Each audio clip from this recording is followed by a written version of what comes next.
welcome back to another episode of the Rotation Show. Today we have a very special guest. He is a legend in the California weed industry, and he's going global.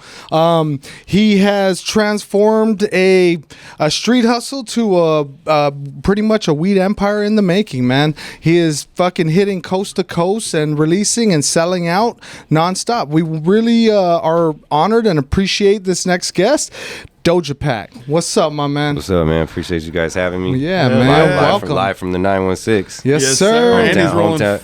Room full of hometown heroes right now. That's what we're going for, bro. We want to take Sac and put us on the map, and 100%. You're doing a really good job at that, man. We appreciate it. Don't worry, your hometown's watching. Yeah, that's man. I tell people, I live in LA right now. I fuck with LA. You might hear in the streets. Some people say I went Hollywood. That's debatable, but. At the end of the day, if we ever win the trophy, I'm bringing it home to Sac. Yes, sir. That's coming home to Sacramento. So don't get it twisted. I saw somebody, no disrespect towards anybody, but the Trans Bay Challenge might not be official and complete without your boy in there. People forget this is Sacramento. We started in Sac. Yeah. I see a lot of times people reference us as the best in LA and stuff. We are in LA now, but I just identify as a Sacramento NorCal brand. I don't, we didn't form in LA. We're down there now. We fuck with LA. Thank you, LA, for supporting us. No, at this point, LA takes you global.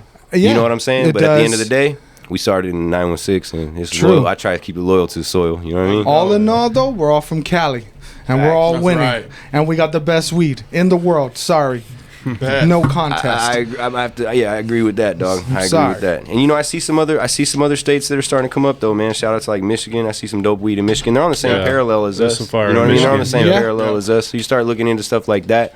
There's other places that host a climate that's similar to what we're used to out here. So, I think that eventually it'll catch up. It's just this is the lead. We're the leaders in tech out here, dog. This is the leaders in tech. Yeah. What Homie's doing, what Preferred Gardens is doing, what these guys are doing. This is leaders in tech, bro. Yeah. These other states look to us as a model. Their investors are more likely to give them money when they got somebody like Dave that's gonna help them set it up. You know what I'm saying? Yeah. So it's at the end of the day, bro, it's Cali, bro. We industry leaders, man. The shit started out here. So that's why those other states have that fire now too, though, is because of consulting and such. People are grabbing 100%. Cali, which is fucking amazing, because I think every fucking weed smoker in the world deserves to smoke some fire. I agree. And finally, because I used to travel to my family around the country, and sometimes I get that Mexican fucking brick weed, and it's like, this all you got? But I'm sure now, everybody's starting to step it up, and it's a beautiful sight, because the access nowadays is unparalleled, bro. No one has ever had access to as many flavors, as many different profiles, as many different products that are lab tested. Yeah. You get what I'm saying? Totally. The access right now is where it's beautiful to see that it's gotten there. I remember, like you said, bro, we used to be in Sac, and there was not really much good weed in the clubs. They'll drop some Thin Mint cookies at Green Door. We're all fucking hitting 80, going 80, bro, trying to get to, what I'm saying, to get down there before they sold out and shit. And I remember it used to be when Connected came to Sac and started kind of dropping all their stuff, and it was that was I feel like Collective Efforts days. Shout out to the Fruit Ridge crew. They were grabbing my packs. You know what I'm saying? So back that they kind of changed. I feel like that's when shit started moving towards where Sacramento had better access. Because for years, man, we would always if you really wanted the dope flavors, you almost had to go to the Bay to get them. And there was homies up here that were mimicking it. I mean, we had our own cut of Thin Mint cookies back when Thin Mint cookies was rare, fucking Zope or RS11 is now. Mm-hmm. We were growing them in Sac, so we were trying to stay on the movement. But I'm saying it got to a point where I can genuinely say, and this is on a whole nother conversation, but the whole influence of the market that was the Bay, that we that came up, that exotic market where the Bay Area had the influence and was kind of the culture leaders of bringing out with the new genetics and just kind of how people talk and the way we do things and all that.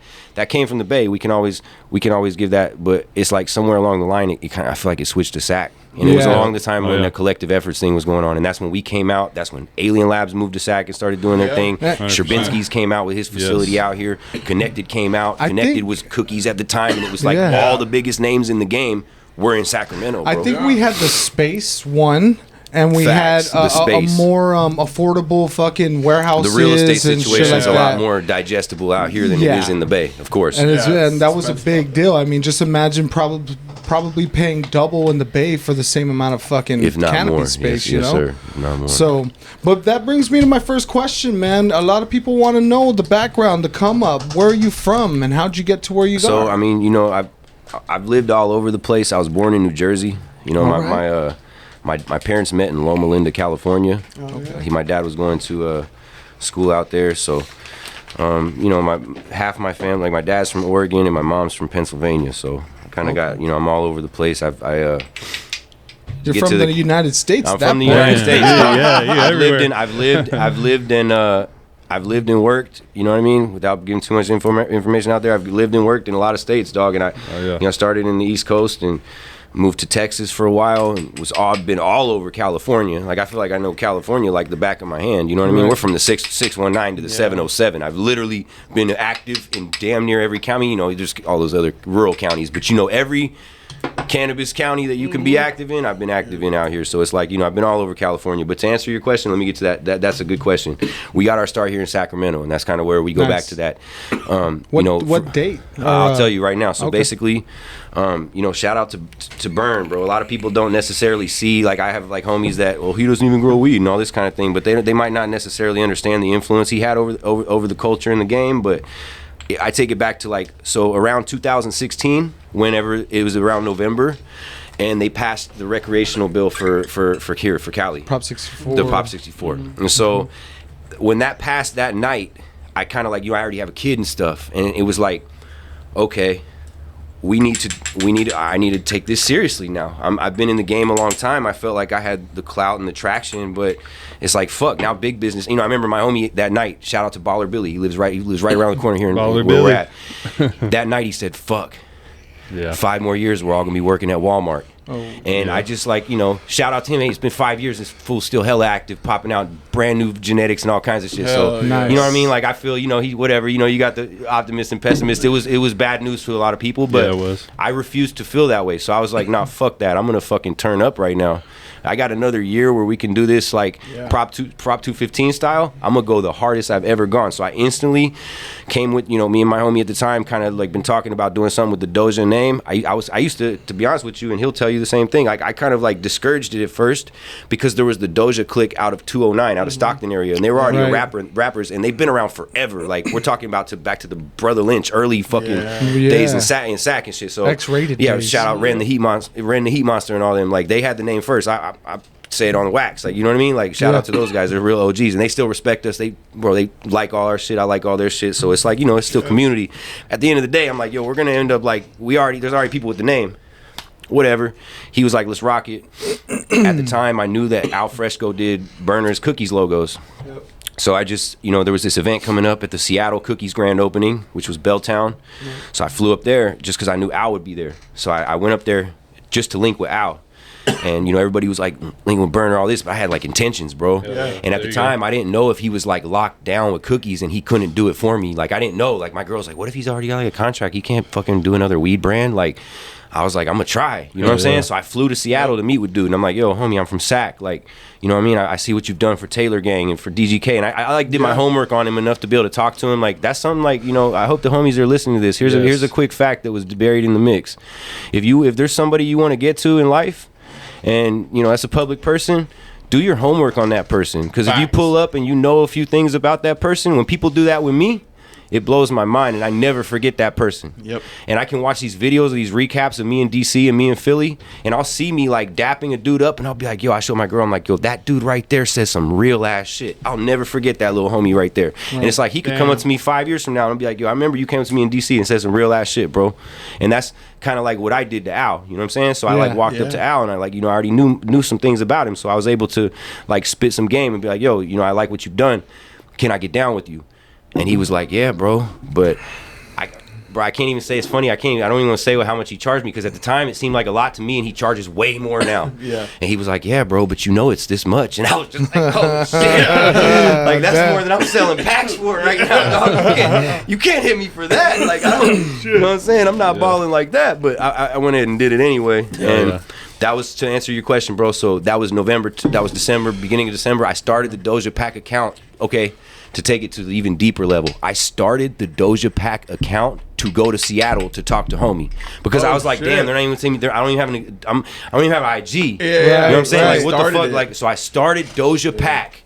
Went to fucking out there. So my boy already had the Doja Inc. page, so he had his, and I was like, yo, I need one too. So it was like Doja Pak, and then that's when I went out there, met with dude. I'm like, here's my IG. I had like fucking 50 followers that were on my personal account that followed. You know what I mean? And it all started from there, and that was in 2016 November. And by the summer of 2017, I had 3 premium Weed Maps ads. I was running shit in the Sac News and Review. I was running fucking special. I was going to all the events. You were doing the SNR? Yeah, bro. I used to do the SNR full page, half page ads. I used to do all that. I was, you know what I mean? So it's like, like I said, bro, my whole thing at the time, my strategy at the time was let me make as much noise as I can right now for this last year of Prop 215 so that I can build my value enough to where I'm not sure exactly what's going to happen, but if my shit's popping, something's going to happen for me. Yeah. And it did. You know what I'm saying? So it was like, to answer your question where I got my start, bro, I went in and that was like that year. You can ask my girl, bro, like, you know, I was driving cheap whips. I didn't have a wardrobe. I was fucking, you know what I'm saying?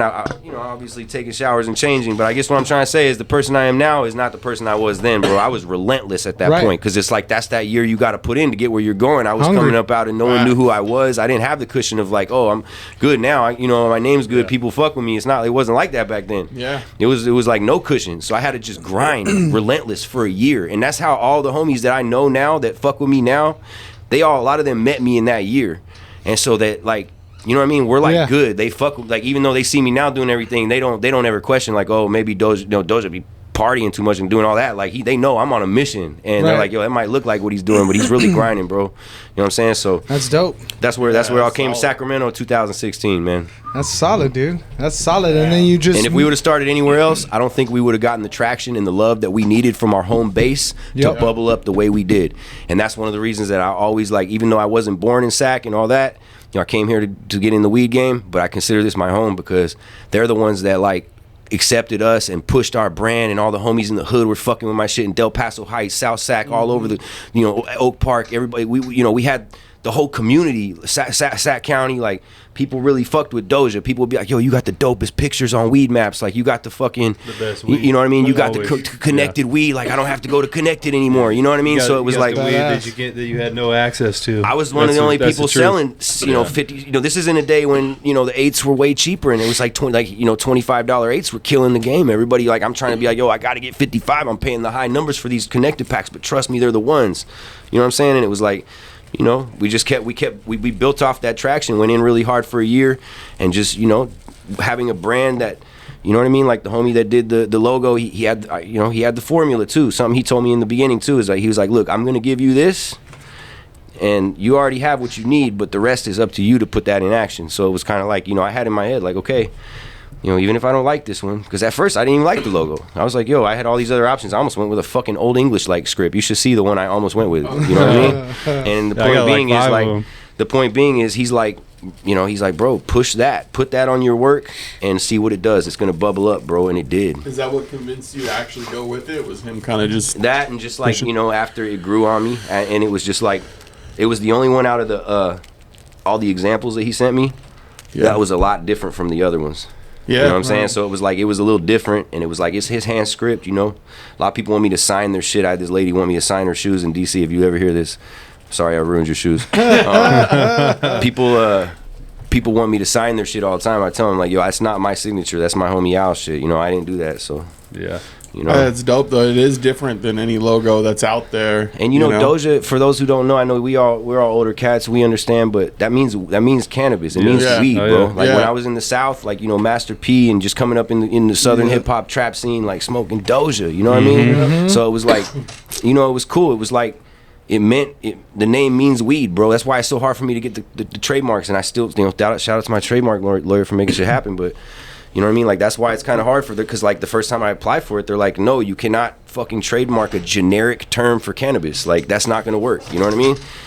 You know what? I'm thinking, too, and that might, obviously, the trademarking and stuff might not change, but I think I was talking to Dave a little bit about this, too, and I was talking to one of our old guests from Official, and we're talking about NFTs and minting strains and minting like authenticity for things like that to try to have another way to hold it. Yeah. Another way to hold it, exactly. That's a good idea. So that might be something down the line. Because they hate on these trademarks. I mean, I've been trying to trademark preferred. It's not legitimate. You know what I mean? Not the cannabis portion of it. I got the clothing. I got everything else. Exactly. So if you guys didn't know him, my bad. I didn't fully introduce our partner in this podcast. You guys know him from the first episode, Dave from Preferred Gardens. Yes, sir. And I just wanted to make sure you guys knew who he was. Oh, no, I appreciate that, AJ. Yes, sir. One of the premier cultivators out here in Sacramento. I appreciate the love. Blessing to be in the presence. You know this is the truth. Hey, so when did you realize that shit started clicking, shit started moving, and you know what I mean? When did you realize you had something solid? That's a good question. When all the OT people, like all the DC homies, started hitting us up. Okay. Shout out to Washington, DC. That's why I show you guys so much love until now. Is because we started getting traction outside of Sacramento, and that blew my fucking mind. I'm like, yo, what's going on right now? Like, people are trying to get our shit from other places now. People are looking. And then that's when I realized, like, yo, we got to turn up right now. It's just got, like, I kept doing what I was doing, but it was also just like, it's like, it's a good pat on the back. You know how it is when you're moving and you've been grinding relentless. I was still broke at the time completely. So I'm fucking completely broke. So it's like beautiful to see, like, yo, I know this guy 10K. If I keep grinding, I'm not going to owe him. I'm only going to owe him 3K. And you know what I'm saying? Like, I was in debt, dog. I was broke in debt. Shout out to Darwin Farms for even helping me get started in the first place. I had homies that just would like front me packs, and then, I'm running on the you know how it is running a delivery service. It's like, the cash flow, you have to build it up. So it was like, we were out here struggling, dog. We weren't making money like that. Even when we had our name started popping, it was still like, it was kind of, so it was like to see that little traction happening is like it's like, okay, it's like a light at the end of the tunnel. Yeah, we're broke right now, but let's just keep grinding, bro. It's just going to come together. And it was like the DC homies started fucking with us, and the next thing you know, it was like the London guys. So it was like those were the first two, and so it was like DC and London were our first like people outside of Sacramento, even before LA. So then we're going down to LA to meet with these guys at the events, doing Dabathon and like whatever, the Blazer set, what all these old sessions that we used to do, shit like that. And we're linking up with mad DC and London dudes.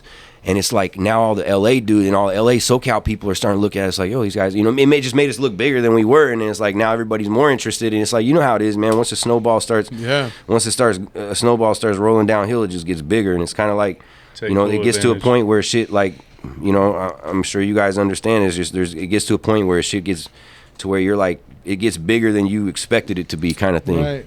For sure. And you're like, wow. And that's a good feeling, man. And you know what, dude? I think that really comes off of you having no plan B. Honestly. Yeah, I never did have a plan B, bro. And that's crazy. I still don't. And that's funny that you say that because, like, you know what I mean? They say don't put all your eggs in one basket, but that's not totally true. You got to bet on yourself, bro, is what you're trying to say. Is you have to bet on yourself. Exactly. I've always bet on myself. Like crazy bets. When I was about to lose everything and we still fucking... Like, I sold at one point, I owned a house and sold my house, used all the equity to build out a garage grow in Sacramento, got a fucking letter, had to tear it down, still put it... My girl's like, you're going to put in our last money? You get what I'm saying? I'm like, no, I'm going to put in our last money, borrow 20 bands from this homie, and put all that in, too. You get what I'm saying? And you come out of that shit, bro. That's what makes you. That's what people like. It's easy to see. It's easy to see us now. They don't know. That's why I tell all these people when the homies are like, oh, somebody blew up quick. I'm like, you don't know that, bro. You might have been grinding for 15 years, and you're just now hearing about him, and you think he blew up quick. Exactly. You know that's a fact. There's more to that iceberg, bro. I'm sure. But man, that's a really cool come up story, bro. And I could completely agree with what you're saying on fucking.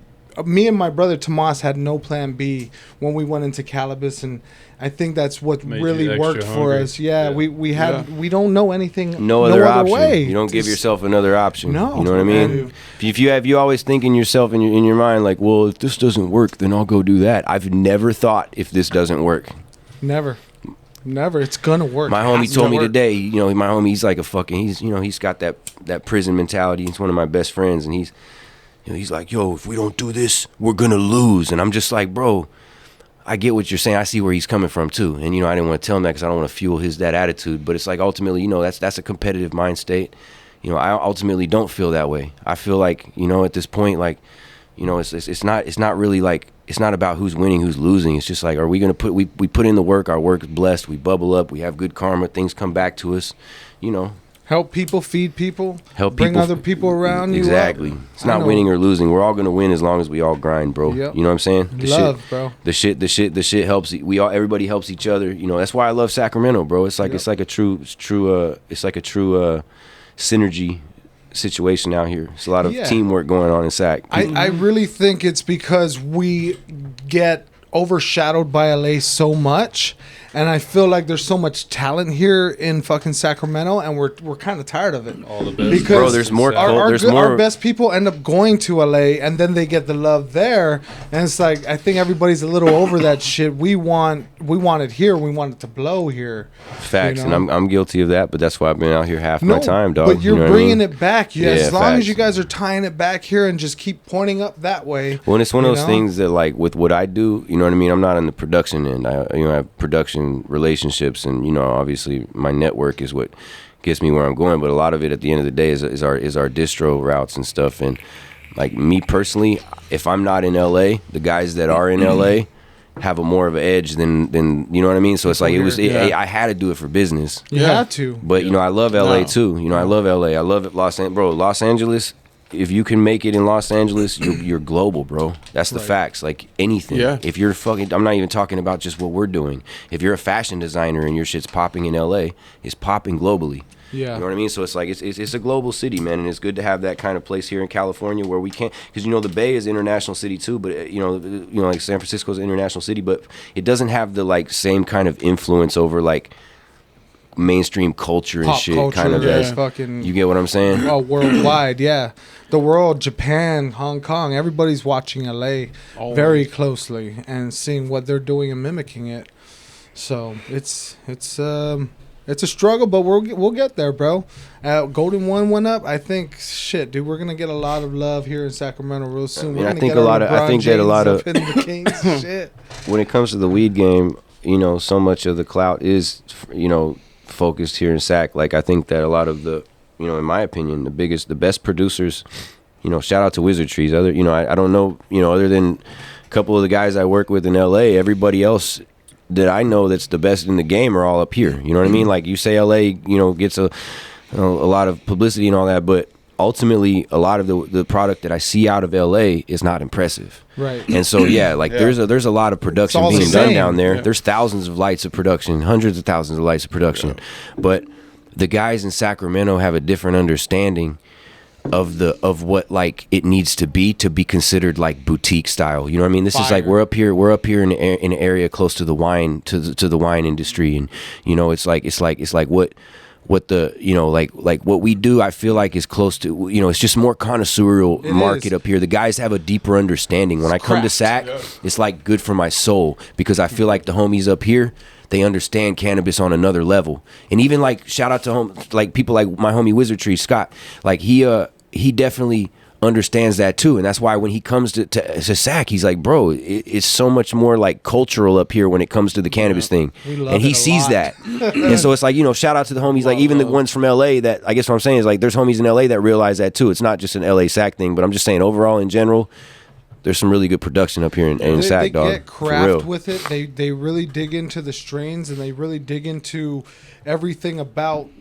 the grow and the way the bud is produced, cured, and trimmed, all the way to packaging. Plus, everybody in LA is just trying to be famous, man. Everybody up here just wants to work and you know, grow good weed and shit like that. Yeah, you know, the homies out here, like some of the biggest brands in the game that you know about, like that you see on the shelves. You know, I'm not even gonna name anyone, but those big brands, even whatever, ourselves included, like you see these people that, like, you know, they get a lot of the shine and everything, but it's like the homies behind them doing all their production, they don't even care to get the shine. They're just like, whatever, bro, run the ball back. You know what I mean? Like, that's gangster shit, bro. If you're just like, I don't care about putting the best weed I'm growing right now in my brand. Like, whatever, I'll run the shit I like, and I'll, you know, you guys go do that one. And it's like, that's some Sacramento shit. That's kind of what I'm trying to say. Shout out to the homies behind the scenes that are producing, you know, even the homie sitting next to me right now, like that are producing the dope product and letting us do our thing with it too, and keeping our brands alive. That's good karma that's going to come back. You know what I mean? Yeah. We appreciate that. Dave's going global. Watch. Facts, bro. Are you serious? I know he's there 100%. Already. But he's going to go bigger. You can only be great at one thing, you know what I mean? If you're going all in, like I'm just focused on the grow. You know what I mean? I'm not out hustling. I'm not fucking building the brand. Like, I'm doing what I can, but like, I'm just focused on the farm so heavy. So that's the where product it's at. reflects that. Yeah. The product reflects that. If you were doing anything else, maybe you'd be spraying yourself too thin, and it you know what I mean? And I look at your shit, and I'm like, wow, I'm more drawn to that kind of your style of branding. I don't like the fucking, like, I'm very public. Like, no offense to anyone in the game. I'm not big on the colorful, gimmicky bags. That's not my shit. I don't like the cartoonish look. I come from the Prop 215 market. I come from where we do this for the flower. That's why I went back to putting all my stuff in the same bags, kind of like how Dave's doing right now. Like, I don't feel like you have to put a different strain. Like, I'm not, at the end of the day, we're not trying to spend our time and our resources coming up with strain concepts and bag designs and shit. We have a dude, we have to shout out to my guy that does our designs, but we don't want to waste too much time on that at the end of the day. We'd rather, because he actually is, Darwin Farms is the one that does my designs. He's breeding too. Bro, fuck doing that. Just make one bag and go, let's go do this reversal in the other room. Like, we have more important shit to be doing. So at the end of the day, everything's done in-house with us. And that's why, like, we just choose to focus on the flower and the progression of the genetics and doing something, that we're happy with rather than the packaging. Right. Yes. That makes sense. I love and strains are moving and changing so quick. Facts, it's like, bro. Like, I don't want to order 100,000 of these bags. 100,000. Logistically, it just doesn't even make sense anymore. You can't even think about, like, oh shit, these bags aren't going to come in, or it's going to take this long, or it's going to cost this much. It literally will cost you more in the Everybody long run. got their own program. You know what I mean? Like, no hate on anyone's program. I do see people doing it. Like, that's cool. That shit works very well. It reflects in sales. It's just not my style of what I want to do. You know what I mean?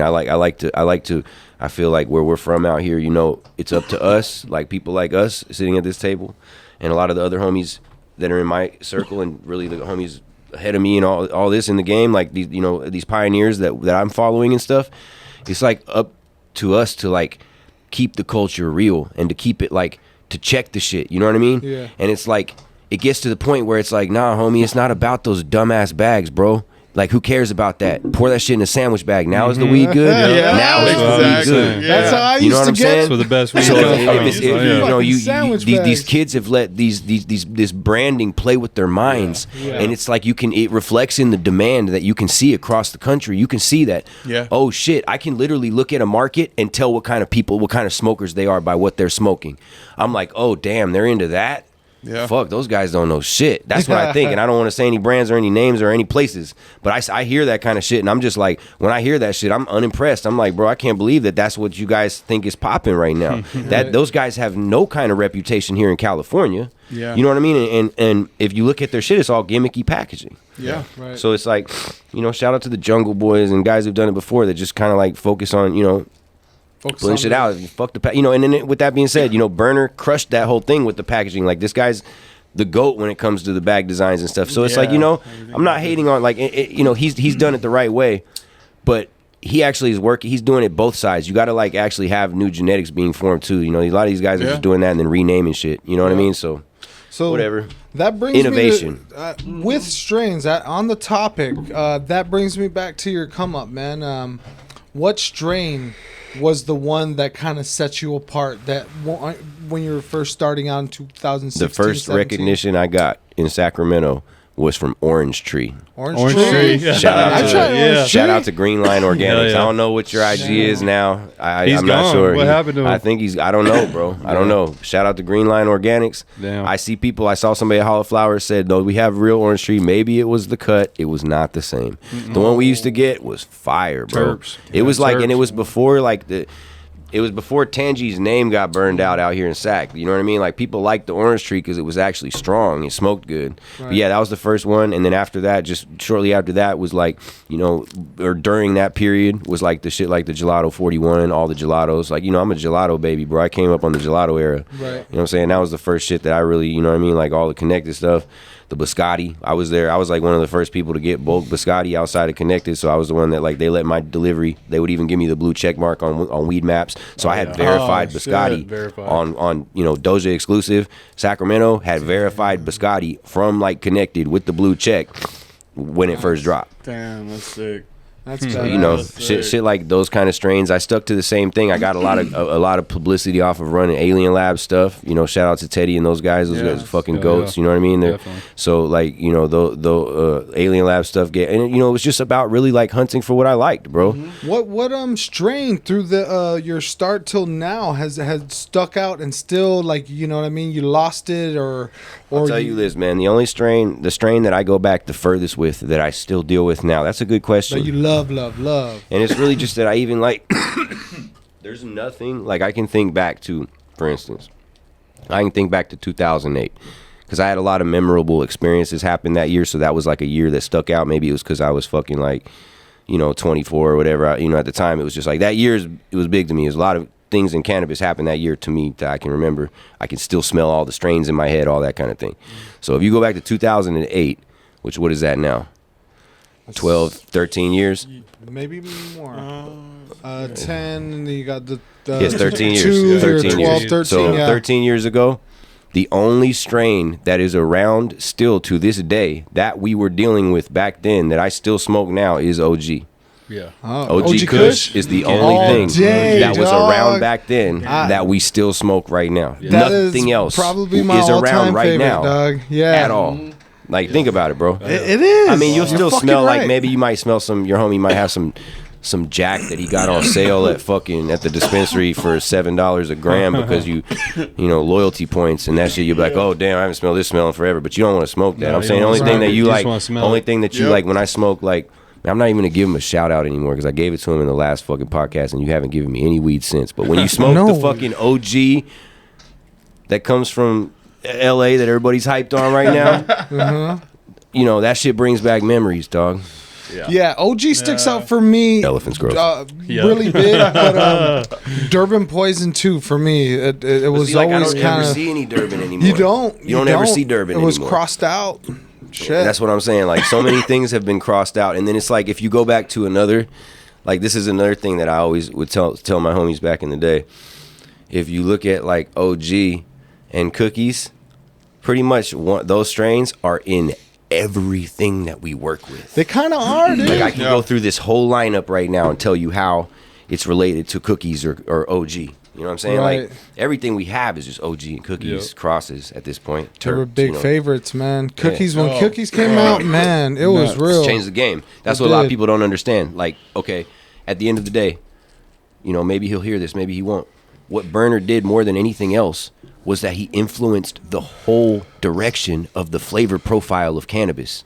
You know, like guys like Coma the Grower. Every time I post something about Burner, he like is like, and I, you know, shout out to Coma. I respect what he's done. But he's in my DM like, yo, fuck that guy. This guy hasn't fucking ever grown weed in his life. Still don't matter. Okay, I understand that part, but what I also understand is I saw it with my own eyes that this dude, like, I saw you, Coma, growing Cookies in 2012. You get what I'm saying? Like, or 2015, you were growing his strains too. Like, I saw everybody. And I'm not saying it's his strain. You know, maybe, you know, who knows where that came from? Probably shout out to the homies in Humboldt, Jigga, everybody involved, whatever. Right? That's cool. But it's like, you know, we know Burner didn't create it, but he showcased that shit. He's the one that told everybody about it. Yeah. And he's the one that put it in the right hands and made the shit happen. And then it was like that shit started a wave. And then the sherbet came out. Oh shit, this is the best thing we ever tasted ever. And then the gelatos came out and it was game over. And now everything is a fucking Runtsy gelato Cookies cross. Oh yeah.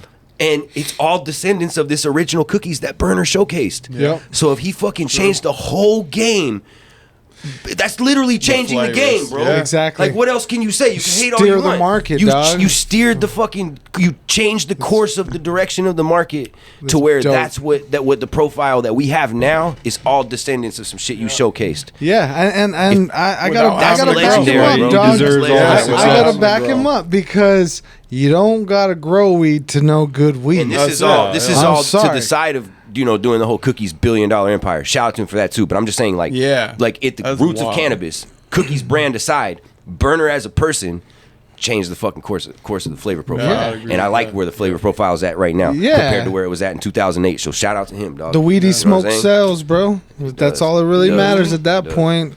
And you know, at the end, whatever, you know what I mean. He was from NorCal. He was for the culture, and you know, people He puts it down for the Bay and Sac. You know, people say what they want, but it's like, yo, dude definitely held it down on a way that no one ever really had to that point, and a lot of people learned from him. We wouldn't bro. be here without Facts. That's how I feel too, bro. Exactly. That's how I feel too. He paved the road for us. It would have been something different. It was that, and I like what it is now. I like what it is too, man. Thank you, Burn. Yeah. Shout out to Burner. Every day that you're in the field.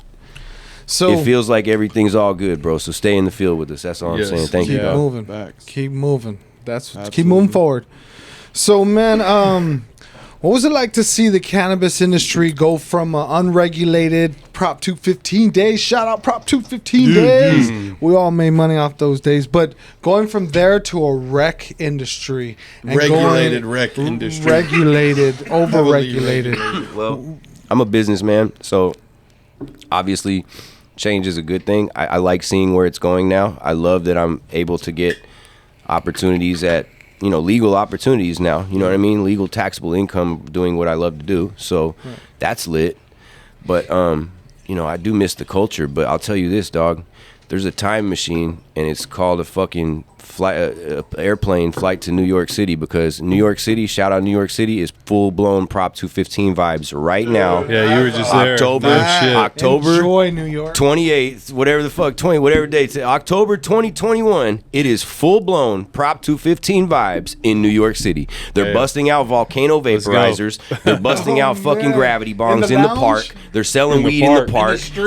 There's 600 people in the park smoking weed out of a fucking steamroller. They're rolling up mad blunts, mad doinks. Card tables. They fuck with everything. They know their batches. They're like, yo, not this batch, but the one with a little less color. I'm like, yo, what the fuck? Dudes in New York telling me this. I'm like, okay, you guys are on right now. I fuck with that. So, shout out to the culture. Cool, so somewhere, I feel like that spirit of Prop 215 that we used to know and love here in California, that's still around, bro. It's just you got to go other places to feel it now. Right. And that's why I was out there hitting the bong in the park and shit, and I loved it, bro. But then it's like you get back here, and it's like, when you're out there, there's the other side of it too. When you're in these Prop 215 markets, they're so far behind on the level of like where like you guys are at with production already, and everything's already being done out here. Like it's like I said, bro, we lead the tech, so it is dope to see like the difference, like how there's really levels to this shit. You know what I mean? Like I commend what everyone else is doing and all that, but Cali's so far ahead, bro, with what we're doing. I mean, it's like, we're fucking 20 to 15 years ahead right now.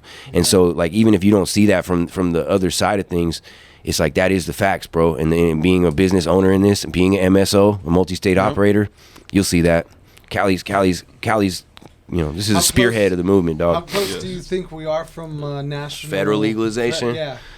I'm not sure, bro. I don't keep up with, to be honest with you, I'm very non-political, and I don't keep up with any of that. Right. Yeah, bro. I just grind on, I'm circle of influence, bro. I focus on the only things I can influence, so I don't know, but I do know this.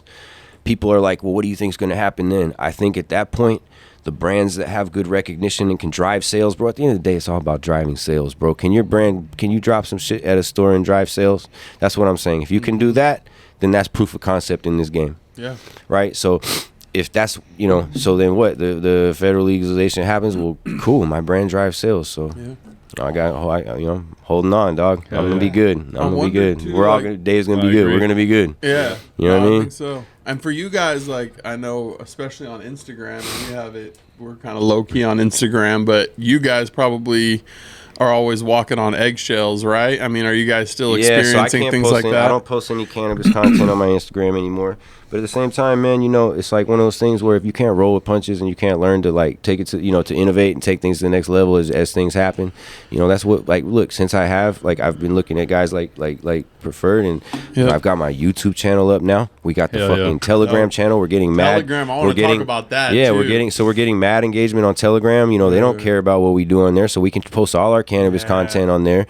They have little discussions where people can engage. Whatever, it's Autobots that run it and shit. But we whatever. It's like what we've gotten onto other forms of media, and I still work on trying to I still try to communicate like an overall message and kind of still be there for my people. I answer all my DMs, and I try to stand behind my product on IG, and I still try to do as much as organic promotion and stuff as I can on IG. But it's just that they be hating on you, bro. Yeah. It's crazy. And it's like, I got all good intentions, man. Let me live, man. I'm not even trying to take people's money. You got all these people taking people's money under my name, and I'm just out here trying to educate, fuck with people, connect with people, and they hate on my shit, dog. They be like taking down beer posts and shit, bro. Yeah, they're speaking of that, we need to crack that slushy. Yeah. Oh yeah. Oh shit. Get that beer. Bottoms up, dog. Yes. Woo. Hell yeah. Thirsty. We drinking it So- out of this? For all the people listening right now, Doja's going to the freezer to grab a limited released beer. Yeah, so shout out to 450 North. We did a drop, a sour beer drop, non-infused, illegal in 50 states.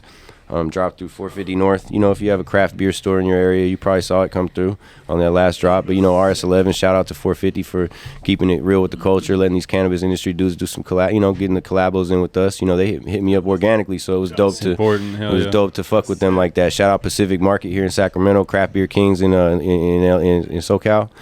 Everybody held it down on that one. Man, that's a clean looking label. Shout too. out to just Nosh fire. for actually waiting in line for the drop and yeah. coming through Facts. and dropping this off over Shout out us. to the homies for supporting. Yeah, for so we Got can real try. sherbet. It's got real sherbet. It's brewed with real sherbet. So it's got like. So let me read to you what it has in. Yeah. So this is you know, if you know about them, you know what they do. So this is brewed with raspberry, orange, pineapple, lime, and then orange and pineapple sherbet. So it's got real fruit, real sherbet in it. It's sour beer. Nice. It's super terpy. I recommend you smoke smoke with it. You know what I mean? You smoke with it, kind of take a sip, and it really like the terps coat your tongue, and it's kind of an experience. Are you guys doing another one? Or is Yeah, that we're just, definitely gonna do another one. Yeah. You know, we already are working on like maybe the next flavor. So, you know, we'd probably do a biscotti drop next, Yes. something like that. Yeah. You know. That's dope. Where did you guys release it? It released, so I didn't have much to do with the release part, except for they wanted to know where I wanted to drop it in Cali, and so we dropped it at Pacific Market in Midtown Sacramento, and we dropped it at Craft Beer Kings. But it went out all over the country, bro. They distribute it themselves, you know. They just helped me be part of the flavor development. You know, at the end of it all, I was kind of like, you know, we tasted it, and I was like, damn, this is kind of like some RS11. It goes really good with the joint. Like I'm pairing it well, so. You know, they just let us be part of the flavor development. They came with the dope branding and shit, and then they distro it out, do their thing, bro. These guys are cool as fuck. There you go. On another fucking innovative way to take the weed industry to the next level. I mean, everybody's pairing beer with food. Everybody's pairing beer or wine with this or that. Look at us. We're starting to pair our shit. Yee. I mean, That's I dope. always That's drink. I impressive. always drink wine with, bro. I always drink wine with my weed. So you know, Thanks, bro. What Yeah, I kind think, of man. wine are you? man, I'm a Cali. You know, a lot of my homies drink Bordeaux's, and shout out to them for always sharing it with me and stuff. But ultimately, man, I guess it's because I feel like we're comrades. But I support the California farming industry, so I support Cali wines, man. I really only like to drink California wines. I only buy California wines. I don't ever buy any French wines. No, you know, nothing against that. I support the home. I try to support the industry, the local industry too. Sure, yeah. Their industry is very similar to what we're in. We're in a farming industry as well, and we're in an industry that's both of there's a lot of parallels that are similar. Yeah. So But at the same time, they're producing very, very good wine. amazing wines, And they're winning wine competitions. Of course, bro. and- California has some of the best wines in the world. Yes. I mean, we have, and this is all debatable. Some homies, posted Who is something it that- last night about the food out here being some of the freshest in the world, and out of everybody, the Italian guys took that real offensively. They're like, "No, bro, come to Italy," and they're giving me that, the fucking emoji. Yeah, the bibbity boobity emoji. I'm like, damn, okay, dog, chill. I was just saying. It's just, someone it's said just, that shout out you- to California. Look, we have all our own produce. We're Cali does, really dude. the, I know there's other wine regions in the country, other places have their own wine region too, but we have some very highly designated AVAs out here. We have some really good wines. So I prefer to drink Cali wines, and I think they pair well with the Cali weed, man. It's like these are products that were grown in the same appellations and stuff, man. Yeah. Grown in the same areas. They go yeah. well with each other. It's fact. Thank you, sir. Yes, sir. Bomb. Man. You got All yours? right, man. Cheers, boys. Yeah. Cheers. Rotation. Rotation show. Rotation show, Thank you. man. Appreciate you guys having me. Fire. Oh shit, man. Oh, yeah. It's a sour beer. Yeah. That's not It's different. that. It's That, fire. tastes, sherbet. that Yeah. tastes great. That tastes like sherbet. Smells like sherbet. Yeah, It's a little slushy. that's amazing. Slush. Yeah, man, that's fucking good. I wouldn't even know I'm drinking beer. That's like It's just a treat. It's fire. that's a treat, right? Goes well with the weed, as I said. All right, let's get some. You guys in your massive joints? I'm a little baby joint guy. Yeah, man. You know, I'm rolling I'm about a cheap joint, a cheap date. I'm rolling a good 3.6, 3.7 nowadays. Woo! That's cap because I'm only rolling pre-portioned eighths. So if they're 3.6 and 3.7, my packaging seems off. But Perfect. I roll an eighth in every doink for sure, and I could fit a little bit more. But whatever. Yeah. Do you usually try to finish the whole thing in a sitting? I smoke multiple joints in a sitting. Back to back. Back to back. But hey, with that being said, in my defense, I do smoke a lot of weed, but I try to eat healthy. And I stay active. You know, I haven't been as active in the last month, but there was some points in 2021 where I was working out hard every day, going to do crazy shit daily, and I can get right back to that. So yeah, I stay active.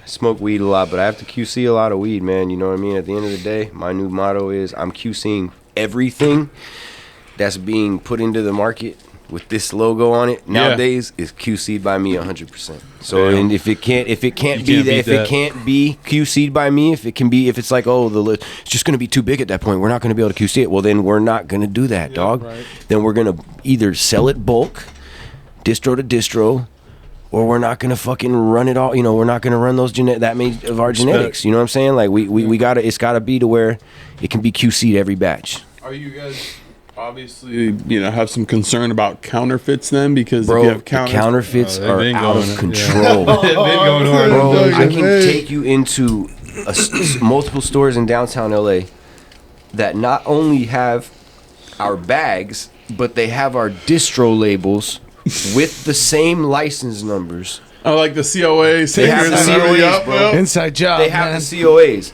And damn. I could think of some in Sac, like some. I'm like, damn, y'all got. So it's like at this point, the only thing that here's my angle on that. That's a really good question, and I hope people, we're gonna pump this one so everybody hears this, because this is a very big message right now. The only thing that I can do, a lot of people are like, oh man, how do I tell if it's real? Well, this is how, because if you look at the new bags, they're printed on the inside of the bag, right? So we had to order this special material, print it, flip it over, print on the other side. You get what I'm saying? So it's like a staged process to produce these. That. They're not going to do that. I know that. I'm calling their bluff. Go do it. Fuck it. I'll keep moving and do some more shit on you. But right now, I'm doing the built-in hologram, which is built into the bag. It's not a sticker. Damn.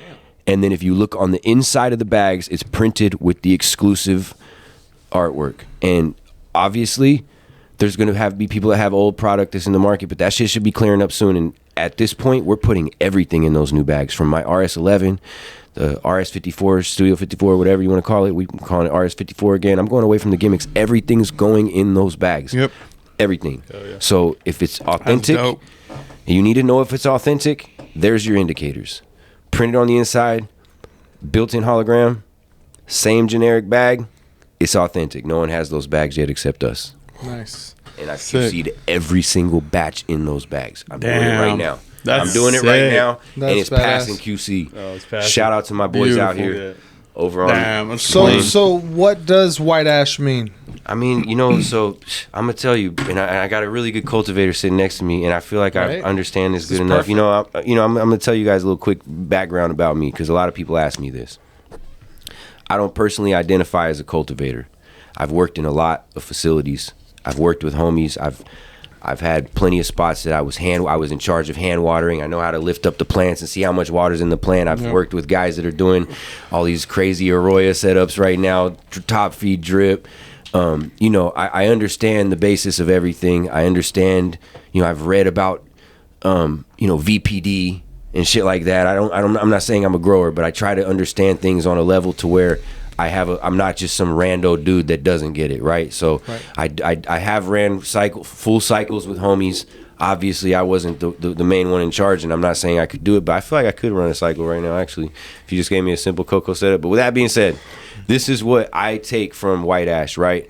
Because there's different variables. Obviously, it's not, people just think it's the flush. It's not just the flush.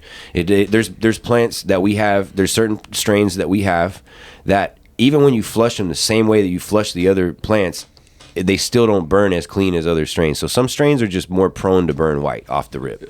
right? And then other than that, it has a lot to do with the cure, right? Like, a lot of the guys are not like, we hang dry, whole plant hang dry, 10 days, 60, you know what I'm saying? So, our everything, or my homies that do it that way, is like, everything is burning perfectly after that. We can put it in turkeys for a few days and burp it and shit like that, but at that point, it's like, that's when it's perfect. You know what I'm saying? So it's like, it's just like the cure is right. Obviously, the flush has to be good. It's not even just the flush, though. There's homies that are running old school formulas that they flush it and it just doesn't, there's a lot of binders and stuff inside of the chelates or whatever, inside of the actual fertilizer. Yep. That you might be able to flush all the plant food out of it, but you might still have these binders in there, and that's what's creating this ash to burn kind of rough, and you're kind of feeling this in your throat, and that might be the calcium binders from the nutrients. You get what I'm saying? So it may be some of these older formulas and stuff like that. I got homies that just like, they can't get their shit to burn clean no matter what they do. So I think it's an art to it for sure. Shout out to the homies that have figured it out. But I think overall it's just kind of like, it's not a tell all.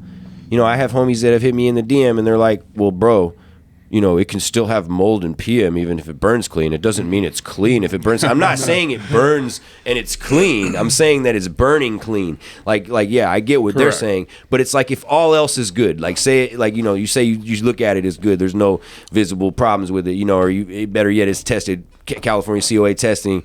It smells good. It's good structure. All that. You break it down. Wow, it smells great. Boom, you light it up and it's burning clean. You're dealing with this. You're dealing with a product that's like reached its potential.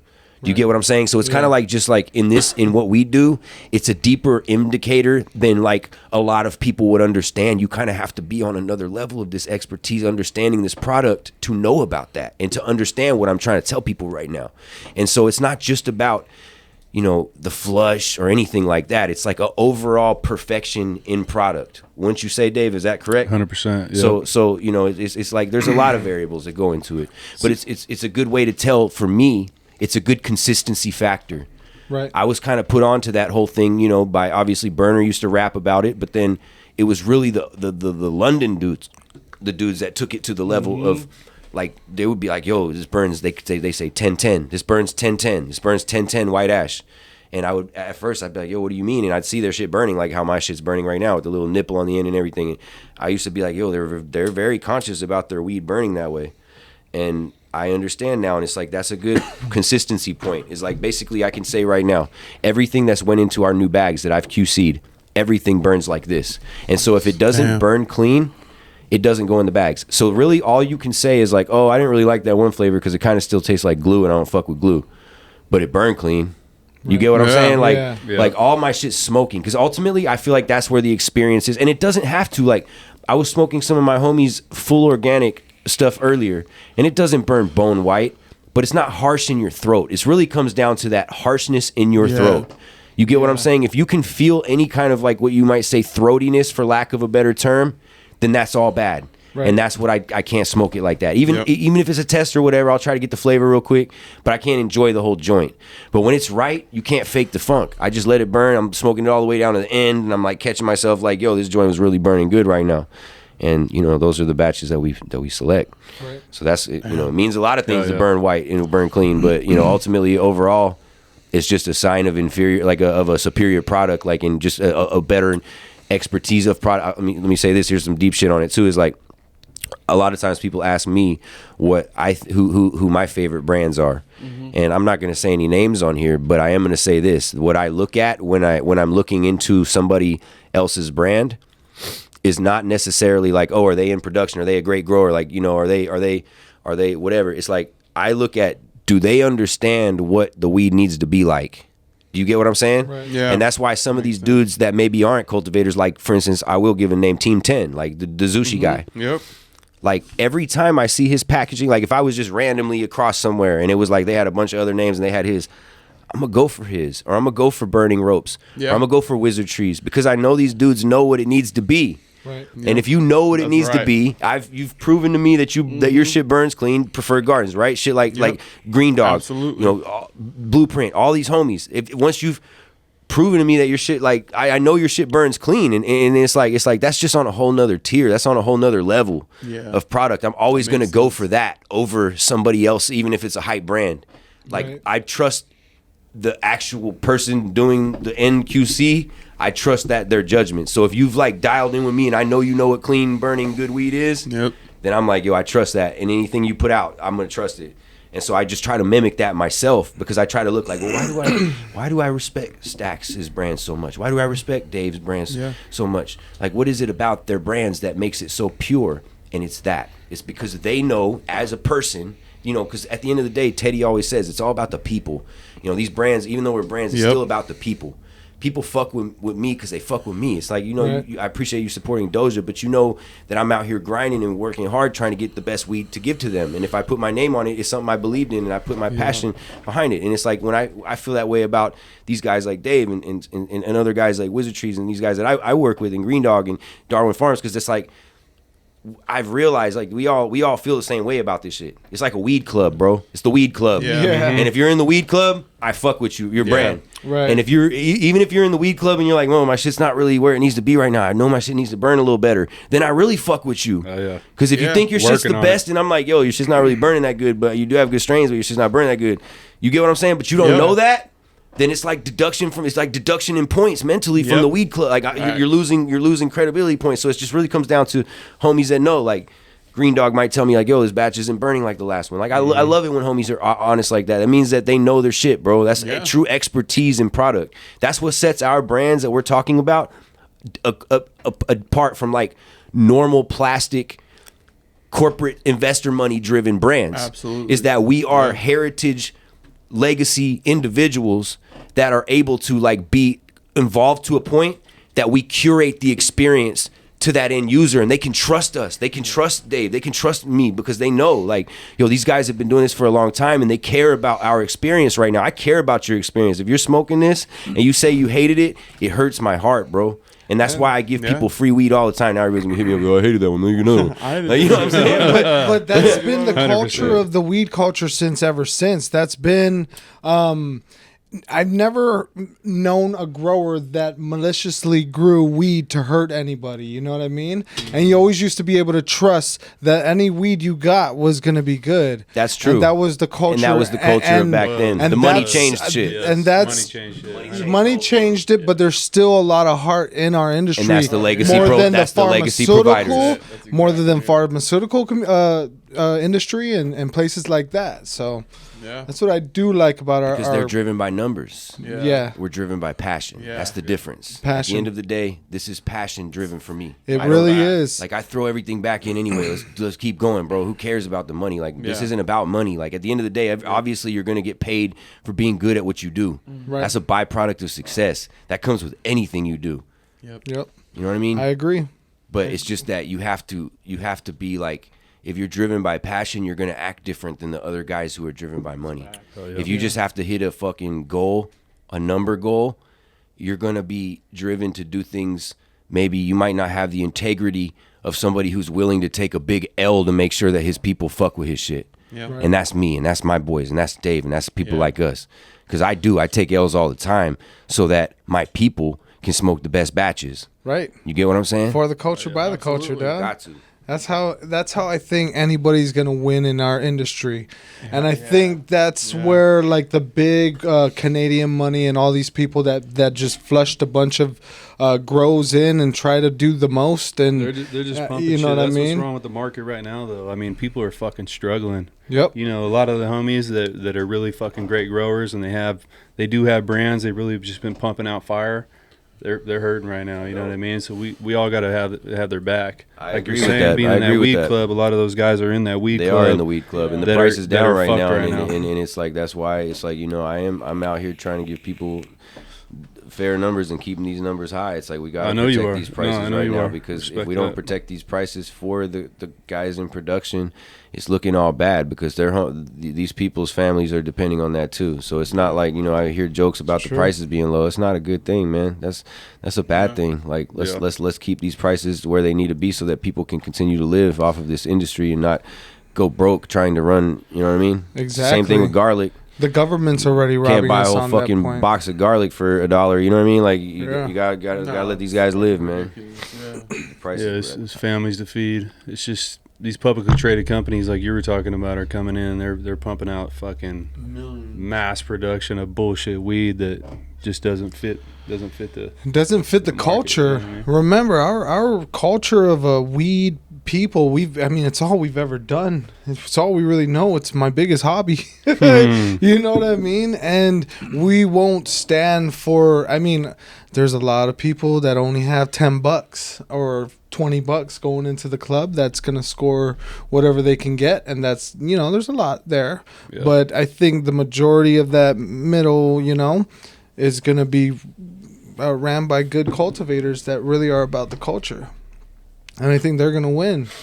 So that's why I shout out to what Dave's doing, with homies like Humboldt Standard and, these guys that are putting out good sun-grown stuff, man. You reach a whole new audience with that, too. And it's we think everyone should be able to smoke good weed. Facts, man. Everybody should be able to smoke good weed. So, just because, it's shit, we know how it is. This shit's fucking, some of this production is high right now. And, it's cool. We can get some of these genetics into the, to the sun-grown spots and get into other people's hands and let people try that out for a more digestible price point. You know what I'm saying? I agree.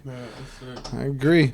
Well, what do you got coming out, up and coming, new, fresh, kind of like super exclusive and limited that people can find out?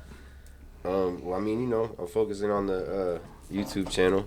He's one of the people that kind of inspired me to do the YouTube channel. Yeah. Dave, I appreciate that. So you're researching me too, huh? Yeah. I'm like, damn, this guy's going in on this shit right now. That's big, bro. That's big. You got to do this kind of videography thing, man. That's big, man. Burner started a lot of this movement with the videography thing. Yeah.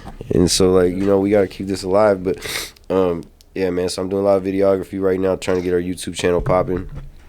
Obviously, doing a lot of stuff behind the scenes with the breeding. Shout out to my boy Rusty, Duke of Herbs. So he's doing got a lot of shit in the works right now, man. Probably, at the end of the day, it's countless projects. He's got so many things going on. I can't even list them all. But some of the things that are I'm interested in is we have, bro, I wish I would have brought some in. I just smoked his afternoon pineapple, his keeper pheno.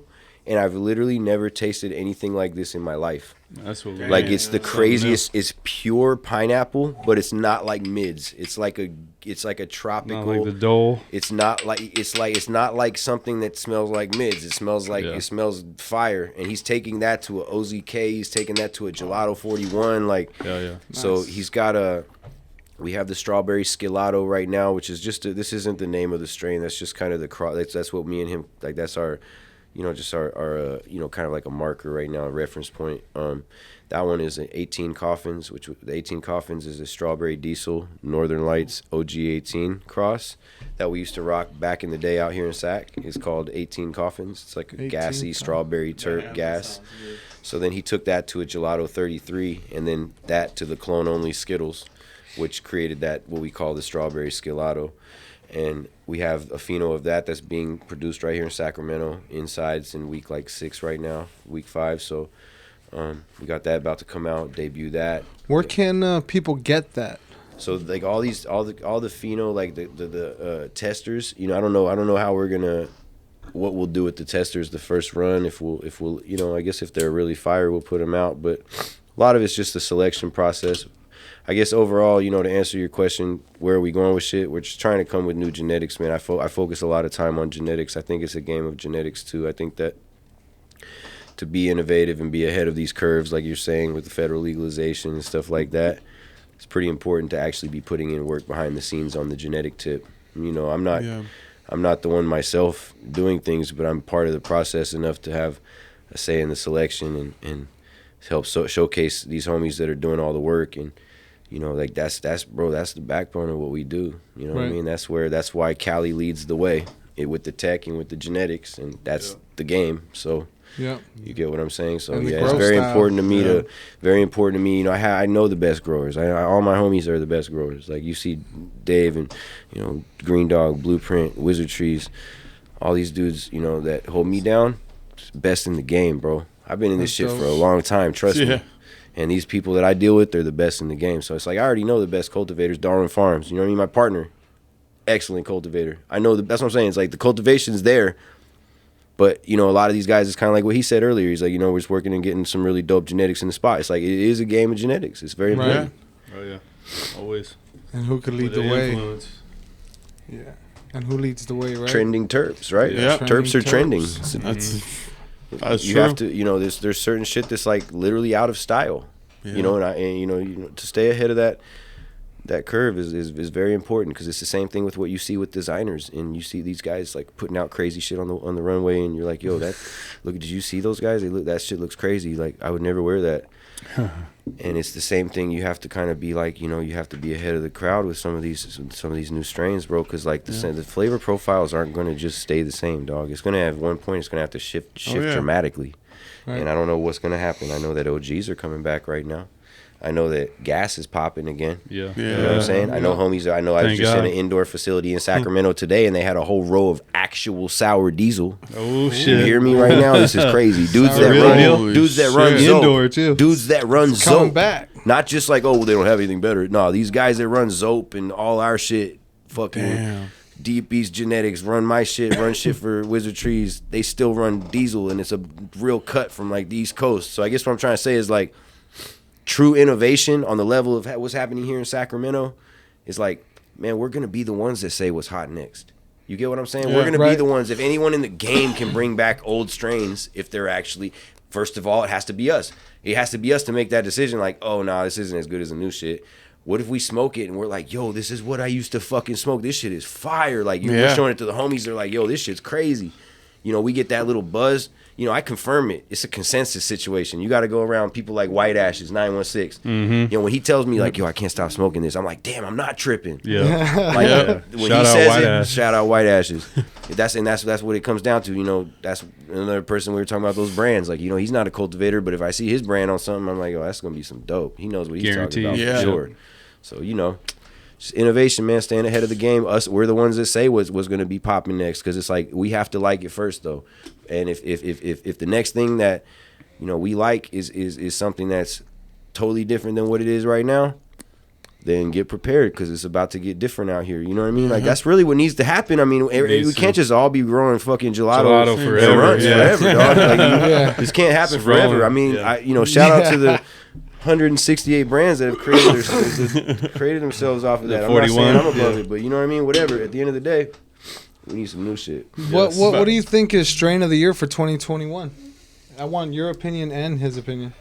Yeah, that's a good one. Dave, you go first. Skittles is coming back fucking wildly hard. Skittles is for fucking 2021, because we're ending the year. We're talking about rec market. No, we're not talking about rec market. We're talking about everything in general, bro. We're talking about in general. What's the winner? Skittles. For sure. That's a good. I would say dope. If you want to go by the terms. Okay, so let me do. Here's a long answer. I'll make it quick though. No, you go ahead, bro. It's a podcast. One time, Teddy asked me what exotic means, and I've thought about this a lot. The reason that the elephant's growth. I told you I wasn't gonna give you a shout out. I've given you two, and I need some smoke, bro, for real. Elephant's growth is going for that price, those prices and stuff, because it's exotic. What does exotic mean? Oh, OG's exotic? No, it's exotic meaning there's not a lot of it, and it's highly sought after. Mm-hmm. And so I guess what I'm trying to say is, if we're talking, you know, hottest strains in the streets, what strain commands the highest price point out of everything? Well, I'll name a few right now, but then at the end of the day, he's right. Skittles, it has a higher price point and is more sought after overall than anything else in the game. And that's a 21, I mean, because like you could say, like, no, bro, that was a strain of 2016. Like, yeah, it was, but it had a few years where it didn't win the best strain of the year award, but it's back. And it's it was only for a select few. Now it's like and shout out to, once again, to Team 10 and Zushi and RS11 and DB Zope and all these other strains that are Z crosses, Archive, Rainbow Belts, all these other Z crosses. You know, all the shit that Turpogs is doing with all their new shit. You know, he puts out mad flavors too. The Z3, the OZK, and all the Z2.0. Like, all this stuff is bringing some more of a everybody's starting to realize what we've known the whole time. That's kind of what I'm trying to say. Like, ultimately, we've known this. We've known that Skittles is the best. We've had access to it. No one has. Yeah, exactly. You know what I mean? So now that people are going to have access to it, game over. I would say Skittles is strain. Where did it come from? But look, let me give some other notable mentions real quick, because ultimately, Skittles is the strain of the year, I would say. I agree.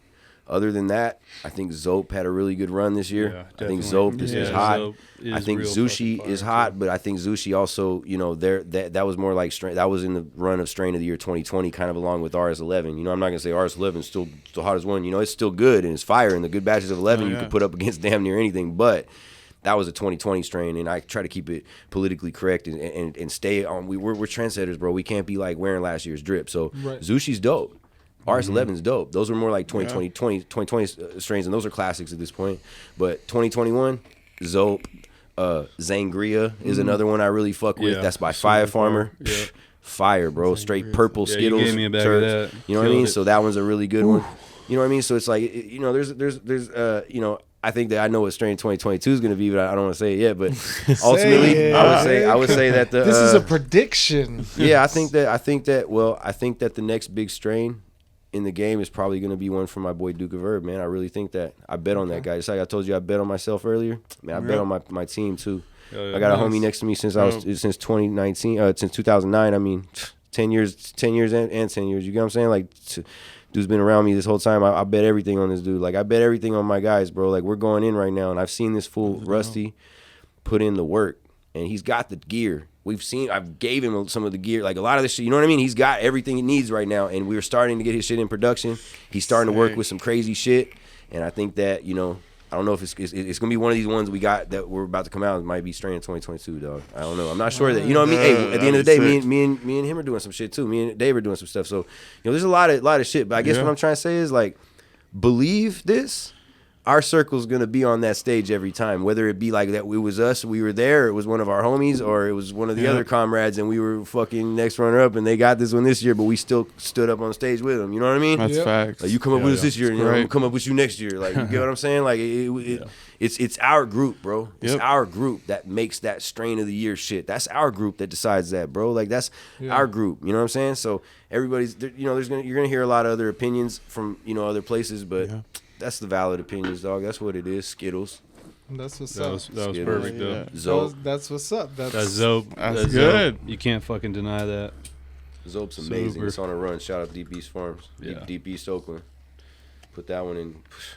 Pulled that one out of nowhere. I was like, damn, I didn't even. I didn't even know that one was gonna be good because he showed me his testers, and sometimes testers don't look as good. He showed me the testers. He was like real excited about it. I was like, yeah, it's pretty good. It's pretty good. All that, whatever. He gave it to Wizard Trees. The first batch from Wizard Trees, I was like, what the fuck, bro? What is this shit? This is like some full color purple. It's like RS11, but it's candier. Like, what the fuck? Nice. And they were like, bro, Rob's like, I told you that one was a winner. I'm like, damn, I didn't even see it. You were right. I would have missed that one. It's nice to always get excited for new weed and new new genetics. It's like Christmas. It's fucking all with the culture, man. It's fucking Christmas every harvest. But hey, we're gonna do a different segment, bro, to kind of close out and with some different for our fans and our viewers, just to get them a little more personal with you, because I'm sure they don't really knowing a little bit of this will probably tell them a little more about you, and who you are. So it's 10 questions straight from the hip. Answer quick. Oh, Not damn. too quick. It's just rapid fire. Rapid fire, dog. Rapid You fire. ready? Yep. Easy. What's your favorite movie? I don't watch TV, bro. There you That's go. good. What's your favorite gas station snacks? Drop in, drop out. He's got a bag nuts, with bro. I keep like unsalted cashews. Cool. Okay. Cashews. Some healthy cool. shit. That's No good. That's shells. good shit. Good shit. What's your favorite strain of all time? You answered that already. Skittles, bro. Oh, Skittles. Oh, Cool. shit. Okay. Who's your favorite artist of all time musically? Artist, band, whatever. Man, that's a All good. time. There's a lot of. I can't tell you, bro. I fuck with Drake right now. I like Drake. Cool. I think he's Okay. a good artist that's in the new school that I fuck with. What's your favorite season? Weather? Bro, Cali, we have good weather all the time. Summer. I'm a summer baby, so I get more lit in the summer. Yep. What's your favorite way to smoke? Joints. Joints. Hell yeah. Who's your biggest inspiration? Burner, probably. Nice. Who's your favorite band besides your brand in the industry besides your own? Prefer Gardens. Nice. Yeah. I knew you were gonna say that. What's your best advice? What's the best advice you can give to another brand coming up? Man, just keep it real, bro. Pay all your debts, pay all your dues. Do what you're supposed to do. Keep it real, man. It's not hard. It's not rocket science. What's the best advice anyone has ever told you? Stay down until you come up.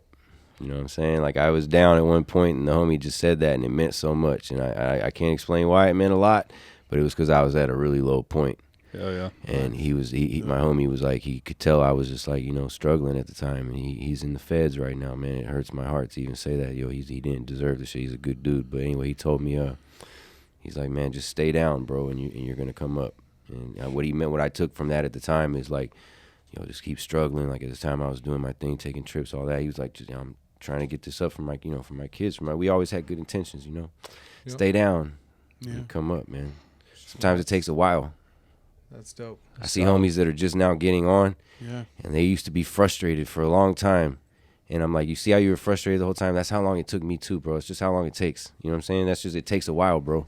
You know, you're gonna be 17 years. You know what I mean? Still going. Even if you blow up quick, you know, that's just like, that doesn't mean shit. Like, I see these younger cats in this new generation, they blow up quick. That's easy, but can you maintain that? Are you still around 5 years later? That's real. We are, and we're going to be. Yep. Because we're really putting in work on the back end. This isn't some hype. This isn't a fucking wave. Pioneer this shit. is years of work and a team of many. You get what I'm saying? And just people like me are just the face of this shit. People like Dave, he might be the founder and came up with this, but he's not Preferred Gardens himself. Yeah. You get what I'm saying? It's a team. It's a fucking team, 100%. Bro. Yep. It's a team. We all come up together. And that's the most important thing. And I believe in my team, and I know where we're going with this shit, and I know where all my homies are going with this shit. Oh, yeah. And so it's like, you know, we got decades to come, bro. This is big shit coming for real. I respect that, man. Straight up. We'll be able to listen to this one day, and you'll be like, damn, he said it, bro. Doja said it that day. I said it right now, bro. Said it. No, that's fire. Well, with that, it's a great note to end on.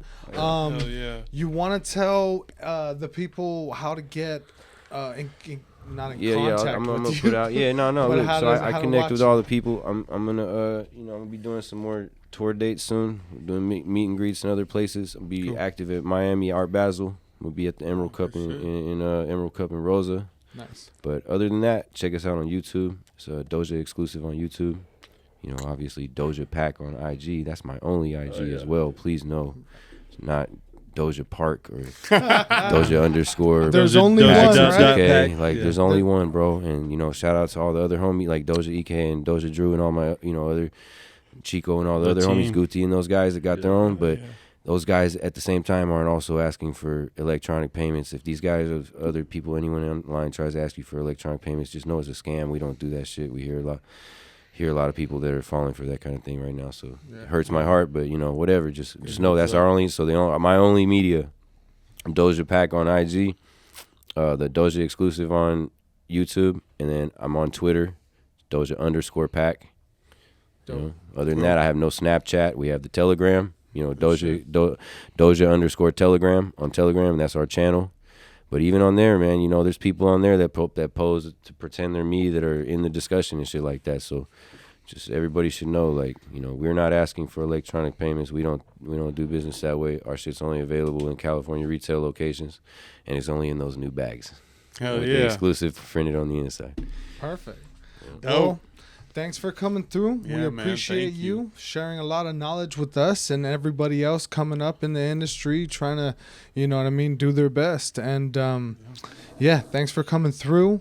Thank you, everybody, for watching, listening, whatever you're doing. We appreciate it. Make sure you like, subscribe, and drop a comment. What you think, man? Take care, everybody. Much love. Peace. This shit's insane.